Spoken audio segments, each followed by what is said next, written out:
ఆ, నిన్న కంటిన్యూషన్ మనం నిన్న కాంపౌండ్ కాన్స్ అనేటువంటి పాఠం నేర్చుకుంటాం. కాంపౌండ్ కాన్సెప్ట్స్ కదా. ఇందులో మనం ఏం నేర్చుకున్నాం అంటే భాగంగా కేగేల రెండింటికి ఇనీషియల్గా లార్జ్ హుక్ రాస్తే క్వా గ్వా అని పలుకుతుందని, అంటే వా అనే సౌండ్ ఇనిషియల్గా పలుకుతుందని మనం తెలుసుకున్నాం. అలాగే ఎల్కి స్మాల్ హుక్ రాసినట్లయితే అది వా అనే సౌండ్ పలుకుతుందని మనం తెలుసుకున్నాం. అదే లార్జ్ హుక్ రాసినట్లయితే డబ్ల్యూతో పాటుగా హెచ్ సౌండ్ కూడా పలుకుతుంది అనే విషయాన్ని మనం చూసాం. నెక్స్ట్ ఏం చెప్పాడంటే డౌన్లోడ్ ఎల్ని థిక్గా రాసినట్లయితే లర్ అనే ధ్వని పలుకుతుందని, డౌన్లోడ్ ఆర్ని థిక్గా రాసినట్లయితే రర్ అనే సౌండ్ పలుకుతుందని మనం తెలుసుకున్నాం. నెక్స్ట్ మరో విషయం ఏం చెప్పాడంటే ఎమ్ని థిక్గా రాసినట్లయితే పిబి ఎడిషన్గా పలుకుతాయని మనకు తెలియజేశాం. అయితే నెక్స్ట్ వే అనే దాన్ని మనం నేర్చుకున్నాం. దానికి హుక్ని పెద్ద చేసి రాసినట్లయితే అంటే లార్జ్ హుక్గా రాసినట్లయితే దాంతో డబ్ల్యూతో పాటుగా హెచ్ అనే ధ్వని పలుకుతుంది అని మనకు అందులో తెలియజేశాం. నెక్స్ట్ ఏం చెప్పాడంటే ఎల్కి లార్జ్ హుక్ రాసినట్లయితే డబ్ల్యూతో పాటుగా హెచ్ పలుకుతుందని చెప్పుకున్నాం. కాకపోతే దానికి ఒక ఎగ్జామ్షన్ రూల్ చెప్పాడు. వొవెల్ ప్రొసీడ్ అయినట్లయితే అది వే ఏమి అంటే వే అనేదనే రాయాలని, ఆ వేకి లార్జ్ హుక్ రాస్తాం ఎందుకంటే హెచ్ కూడా ఉంది కాబట్టి. మామూలుగా వే అనే దాన్ని ఎలా నేర్చుకున్నాం అంటే స్మాల్ హుక్తో నేర్చుకున్నాం. లార్జ్ హుక్ రాసినట్లయితే హెచ్ ధ్వని కూడా అందులో పలుకుతుందని అర్థం. అందుకనే వైల్ అన్నప్పుడు ఇలా రాస్తాం, ఎవైల్ అన్నప్పుడు ఈ రకంగా రాయమన్నారు. అంటే వే అనే దానితోటి లార్జ్ హుక్ పెట్టి దాన్ని రాయమన్నారు అనే విషయాన్ని తెలియజేశారు. ఇకపోతే ఇప్పుడు నెక్స్ట్ ఫైనల్గా మరొక విషయాన్ని ఏం చెప్తాడంటే మరొక విషయాన్ని క్వా గ్వా అనేటువంటి వాటిని మనం నేర్చుకున్నాం.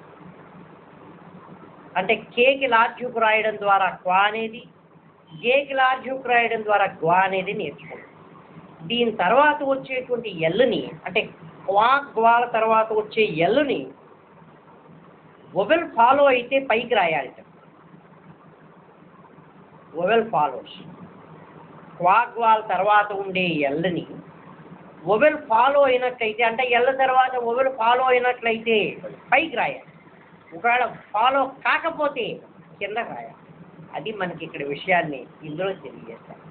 ఎగ్జాంపుల్ చూసినట్లయితే స్క్వెల్ అన్నప్పుడు స్క్వెల్ అన్నప్పుడు సర్క్లెస్ క్వా డౌన్లోడ్ అంటే ఈ లార్జ్ హుక్కి ఎస్ఐ కూడా జాయిన్ చేయొచ్చు. ఎందుకంటే హుక్ లోపల సర్కిల్ రాయడం అనేటువంటిది పూర్వం కూడా నేర్చుకున్నాం మనం, దాన్ని వినియోగించుకోవచ్చు. స్క్వెల్ అన్నప్పుడు సర్క్లెస్ క్వా డౌన్లోడ్ అని రాస్తాం ఎందుకంటే ఓవెల్ ఫాలో కాలేదు కాబట్టి. అదే స్క్వల్లీ అని వచ్చినట్లయితే పైకి రాస్తాం. ఈ విషయాన్ని కూడా ఇందులో గ్రహించబడ్డాడు. అలాగే నెక్స్ట్ విషయం ఏం తెలియజేస్తాడంటే రర్రు అనేటువంటివి మనం నేర్చుకున్నాం. డౌన్లోడర్లను థిక్గా రాసినట్లయితే లర్ అని పలుకుతుందని, డౌన్లోడర్ని థిక్గా రాసినట్లయితే రర్ అని పలుకుతుంది అని మనం నేర్చుకున్నాం. ఇక్కడ మరొక విషయాన్ని గమనించమంటున్నాడు. ఏం గమనించమంటున్నాడంటే రూట్ వర్డ్స్ అని ఉంటాయి. రూట్ వర్డ్స్ అంటే ఇదివరకు ఆల్రెడీ తెలియజెప్పాను, మూల పదాలు అని చెప్పాను. మూల పదాల్లో ఈ రూల్ వర్తించదండి. మూల పదాలకి ఈ రూల్ వర్తించదు.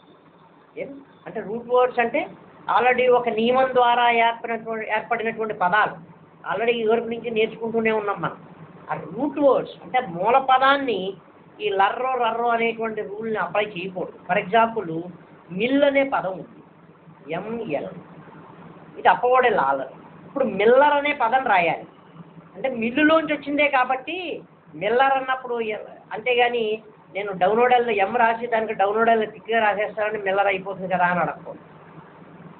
ఇప్పుడు ఎల్లని డౌన్లోడ్ ఫామ్ రాసి థిక్ చేసినట్లయితే లర్ అని పలుకుతుంది అనుకున్నాం కదా. ఇప్పుడు మిల్లర్ అన్నప్పుడు ఎం డౌన్లోడర్ థిక్ అని రాస్తే మిల్లర్ అయిపోయిందనే అనుకుంటాం. కానీ మిల్ అనే పదంలోంచి పుట్టింది, మిల్ అనే దాన్ని ఇలా రాస్తాం కాబట్టి మిల్లర్ అన్నప్పుడు ఎంఎల్ డౌన్లోడర్ ఇలాగే రాసుకోవాలి కానీ డౌన్లోడర్ని థిక్ రాయకూడదు. ఎందుకంటే మూల పదాల యొక్క రూపాలు మార్చకూడదు. మీరున్నారు, మీ ప్రైమరీగా ఉండే రూపాన్ని మార్చకూడదు అంతే కదా. కొంచెం జుట్టు తక్కువగా ఉందని ఏదో వేయచ్చు అంతే, అంతేగాని మొత్తమే ఫేస్ కట్ మార్చేసి వేరే వాడు ఫేస్ పెడితే ప్రైమరీగా ఉండేటువంటి దాన్ని మార్చకూడదు. చొక్కా మారుస్తాం, చొక్కా బాగోలేదండి, తెల్ల చొక్కా ఉంది, బెడ్ షూట్లు పెట్టారు, మంచి ఇప్పుడు అంతా మోడర్న్గా ఉండాలి, టీ షర్ట్ వేసుకోండి అంటాం, టీ షర్ట్ వేస్తాం అంతే. దేహాన్ని మార్చం కదా, మార్చలేదు. మనిషినే మార్చి ఇంకా మీ పేరు చెప్పి అవడం కూడా వెళ్ళిపోతే కుదరదు. అంచేత ప్రైమరీగా ఉండేటువంటి దాన్ని మార్చకూడదు. మిల్ అనే పదం వచ్చింది, మిల్లర్ అనేది అందులోంచి వచ్చిన పదం కాబట్టి దాన్ని మార్చకూడదు. అలాగే బాయిల్ అనే పదం ఉంది, BOIL. బాయిల్ అన్నప్పుడు ఇలా రాస్తాం. ఇప్పుడు బాయిలర్ రాయాలి, ఇలా రాసుకోవాల్సింది. అంతేగాని ఇలా అని ఇలా అంటామంటే కుదరదు. చిక్కగా ఉంది కదండి ఇలా రాసేస్తానంటే. చేత నువ్వు రూట్ పదాల యొక్క రూపాన్ని మార్చకూడదు అని మనకి తెలియదు. అలాగే ఫుల్, FULL, ఫుల్ అన్నప్పుడు ఇలా రాసుకో.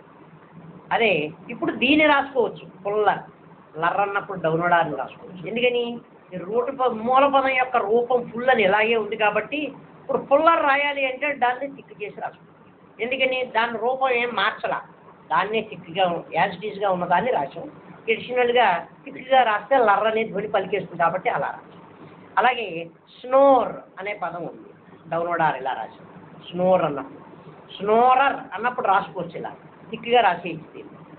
లేదు స్నేరర్కి వర్తిస్తుందా ఇది, డౌన్లోడారే కదా, రాసుకోవచ్చు. స్నేరర్ అన్నప్పుడు రాసుకోవచ్చు. ఎందుకని దాని యొక్క మూల పదం యొక్క రూపాన్ని మనం ఏమీ మార్చలేదు కాబట్టి రాసుకోవచ్చు.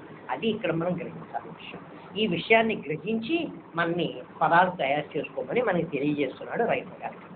ఇకపోతే నెక్స్ట్ మరో ప్రిన్సిపల్ దగ్గరికి వెళ్ళినట్లయితే ఇది అక్కడికి లర్రు రర్రు మూల పదం యొక్క రూపాన్ని మార్చకూడదు అని చెప్పడానికి ఉండేటువంటి నియమం. నెక్స్ట్ ప్రిన్సిపల్లో ఏం చేస్తాడంటే ఈ లర్రు రర్రు అనేటువంటి వాటికి వొవెల్ ఆఫ్టర్ ఫైనల్ ఆర్ తర్వాత, అంటే ఇప్పుడు లర్రు రర్రు అని పలికాం కదా, లర్రు రర్రు అని పలికాం, ఆఖరిని ఏమొస్తుంది, ఆర్ అని వస్తుంది. ఆ ఆఖరిని వచ్చేటువంటి ఆర్కి వొవెల్ కనుక ఉన్నట్లయితే, అంటే ఓవెల్ ఫాలో అయినట్లయితే దాన్ని ఇప్పుడు మనం చెప్పిన రూల్ ఉపయోగించుకోవచ్చు. ఎలాగా లర్రు రర్రు అనేటువంటి వాటిలో అంటే డౌన్లోడాలని టిక్గా రాస్తే లర్రను పలికాం. కానీ ఆ లర్ర అనేటువంటి దాంట్లో ఆర్ తర్వాత ఓవెల్ ఉన్నట్లయితే, అంటే పారా 47 చెప్పింది ఫైనల్గా ఓవెల్ కనుక ఉన్నట్లయితే పూర్తి రూపాలే రాసుకోండి అని మనం తీసుకోండి. ఆ రూల్ ఇక్కడ వర్తిస్తుంది అనమాట. ఈ లర్రు రర్రు అనేటువంటి వాటికి కూడా వస్తాయి. ఎగ్జాంపుల్ చూస్తే ఈజీగా మనం గుర్తించండి. సపోజ్ పుల్లర్ అనే పదం ఉంది, ఇలా రాసి. సపోజ్ ఫూలరీ అని వచ్చింది ఇదే, అప్పుడు FL ఇలా రాసుకోవాలి. ఎందుకని final vowel requires final consonant అనే రూలు పారా 47 అని మనం అక్కడ నేర్చుకున్నాం. పారా 47, పారా 48 ఏ పాఠంలో అయినా వస్తూనే ఉంటాయి. పారా 47 ఏం చెబుతుందంటే ఫైనల్గా ఓవెల్ ఫాలో అయితే ఏ సూక్ష్మ రూపాలు వాడకూడదు, ఖచ్చితంగా పూర్తిగా రాసుకోమని చెబుతుంది. అదే రూల్.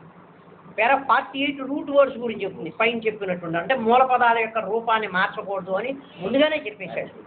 అది ఇక్కడ మనం గమనించాం. అంచేత ఫుల్లర్ అన్నప్పుడు యాక్చువల్గా డౌన్లోడాలని టిక్గా రాసాం, బాగుంది, అది రైటే కాబట్టి. ఇప్పుడు ఫూలరీ వచ్చినప్పుడు మాత్రం పూర్తిగా రాసుకోవాలి, ఎందుకంటే ఇక్కడ ఓవెల్ ఫైనల్గా ఫాలో అవ్వాలి. అలాగే వేలర్ అన్నప్పుడు ఇదో ఇలా రాస్తాం. వేలర్ అన్నప్పుడు లర్ అనేటువంటిది ఉంటుంది. అదే వేలరీ అని వచ్చినట్లయితే పూర్తిగా రాసుకోవాలి. అది ఇక్కడ అంటే ఫైనల్గా ఇది ఉన్నట్లయితే రాయకూడదు అని. నెక్స్ట్ అనదర్ ప్రిన్సిపల్ దగ్గరికి వచ్చినట్లయితే, మరొక ప్రిన్సిపల్ దగ్గరికి వచ్చినట్లయితే మనం ఇంపు అనేటువంటివి నేర్చుకున్నాం. ఈ ఇంపును దేన్ని రాస్తే ఇంపు అని పలుకుతాయి అనుకున్నాం. ఎమ్మును దిక్కుగా రాసినట్లయితే PBL ఎడిషన్గా పలుకుతాయి.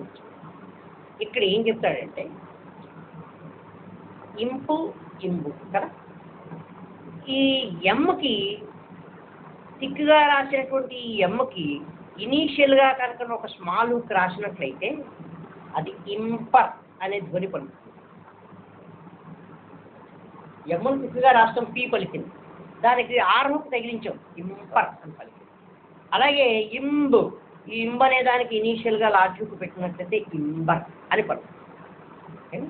సపోజ్ స్కాంపర్ అని రాయాలి, MPER +K ఇంపర్ ఇలా రాసేసైతే. అలాగే స్కాంపర్ ఎంకి ఉంది యాంబిషన్. యాంబిషన్ ఏముందంటే క్యాంపర్.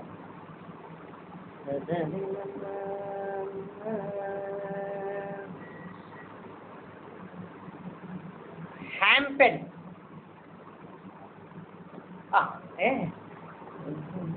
ఏదో తేడా వచ్చింది. ఇంపరు ఇందులో రాలేదా? ఇంపరు రాలేదు.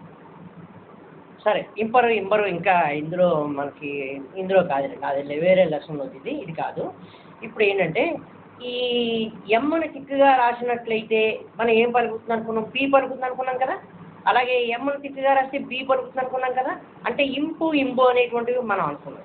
వీటికి ఇనీషియల్గా కానీ ఫైనల్గా కానీ హుక్కులు కూడా రాయవచ్చు. అంటే ఫైనల్గా హుక్ రాసినట్లయితే అన్నింటికి ఏ సౌండ్ పలికిందో అదే పలుకుతుంది. సపోజు హ్యాంపెన్ అనే పదం రాయాలి. హ్యాంపెన్ అయితే యాంబిషన్, ఇదిగో దానికి ఎమ్మను తిక్కుగా రాసినట్లయితే బి పలుకుతుంది, షన్ హుక్ అనేటువంటి పలుకుతుంది. అంటే హుక్కులు కూడా రాయొచ్చు అనేటువంటి విషయాన్ని మనకి ఇక్కడ తెలియజేశాడు. ఇది నేను చెప్పినటువంటిది వేరే ప్రిన్సిపల్, వేరే పాఠంలో వేరేగా వస్తుంది. అంటే ఎమ్మకి ఇంపుకి ఆర్ హుక్ పెట్టినట్లయితే ఎంబరో అని పలుకుతుందని వేరే ప్రిన్సిపల్లో వస్తుంది. అది కూడా ఉంటుంది. అయితే నెక్స్ట్ లెసన్లో ఎక్కడో ఉంటుంది, అది ఇందులో కాదు.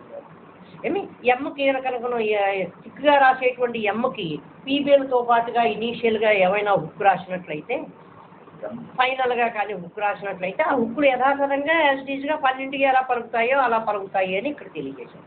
అదే భాగంగా స్కాంపర్ అన్నప్పుడు ఇదిగో ఇలా రాసుకోవచ్చు, యాంబిషన్ అన్నప్పుడు ఫైనల్గా హుక్ రాసుకోవచ్చు, హ్యాంపెన్ అన్నప్పుడు హుక్ అనేటువంటి దాన్ని ఈ రకంగా రాసుకోవచ్చు.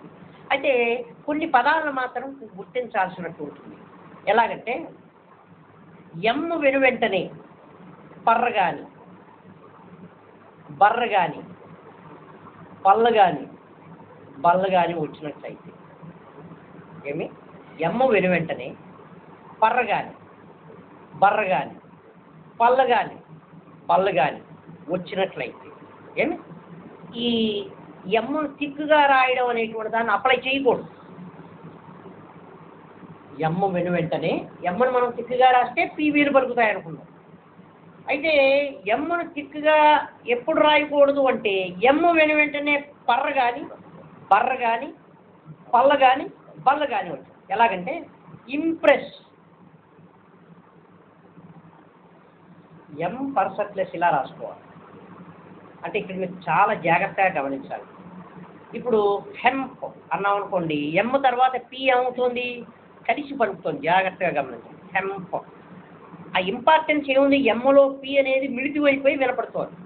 హెంప్ అంటే ఇంప్రెస్ అన్నాం అనుకోండి, అక్కడ పర్ర విడిగా కనపడుతుంది. అవునా? ఎమ్ములో పి ఉన్నట్టుగా మనకి అదన్నమాట. ఆ తేడా గమనించాలి మనం. అలా డిఫరెంట్గా ఉన్నటువంటి వాటికి విడిగా రాసుకోవాలి. అందుకనే ఎమ్మ వెంటనే పర్ర కానీ, బర్ర కానీ, పళ్ళు కానీ, బళ్ళు కానీ ఉన్నట్లయితే ఎమ్ముని తిక్కుగా చేసి రాసుకోకూడదు. అందుకనే ఇంప్రెస్ అన్నప్పుడు ఇమ్ము కలిసినట్టుగా ఉంది, ప్రెస్ అనేటువంటి విడిగా కనపడుతుంది, విడిగానే రాస్తుంది. హెంప్ అన్నప్పుడు హెంప్ అక్కడ వినపడుతుంది. హెంప్ పి అనేది ఎమ్ములో అది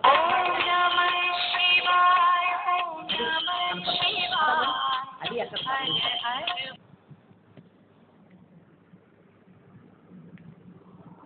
అది మనం అక్కడ గమనించాల్సినటువంటి అంశం కదా. మరి అంచేత ఇంప్రెస్ అన్నప్పుడు ఈ రకంగా రాయాలి. అలాగే ఎంబ్రేస్, ఎంబ్రేస్ అన్నప్పుడు కూడా చూడండి ఎంబ్రేస్ కదా, ఎంబ్రేస్. అదే ఎంపరర్ అనే పదం వచ్చింది అనుకోండి, ఇంప్ రే రే, ఇంప్ అనేది కనపడుతుంది, ఇంప్ రే రే.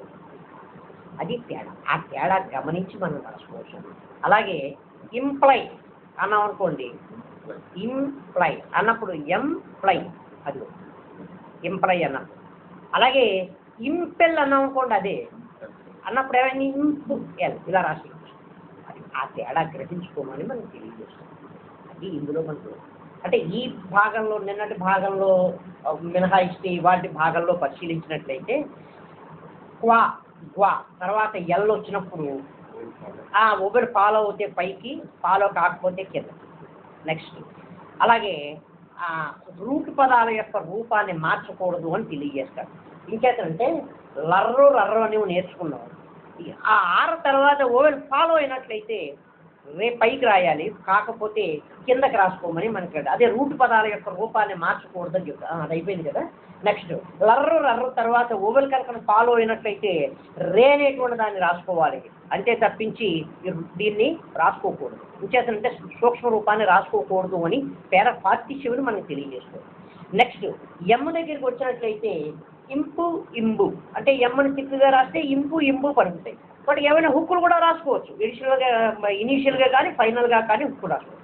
నెక్స్ట్ ఫైనల్గా ఏం చెప్తారంటే ఎమ్ తర్వాత పళ్ళు బళ్ళు పర్రు బర్రు వచ్చినట్లయితే పర్రు బర్రు విడిగా రాసుకోవాలి తప్పించి ఎమ్మును తిక్కు చేసి పీబీని పలకడానికి ప్రయత్నం చేయకూడదు. ఆ విషయాన్ని మనకి ఇక్కడ ఒకసారి లెసన్ పదాలు కంప్లీట్ చేయండి. ఒకసారి లెసన్ చూసుకోండి, కొద్దిగా తప్పుగా ఉండొచ్చు.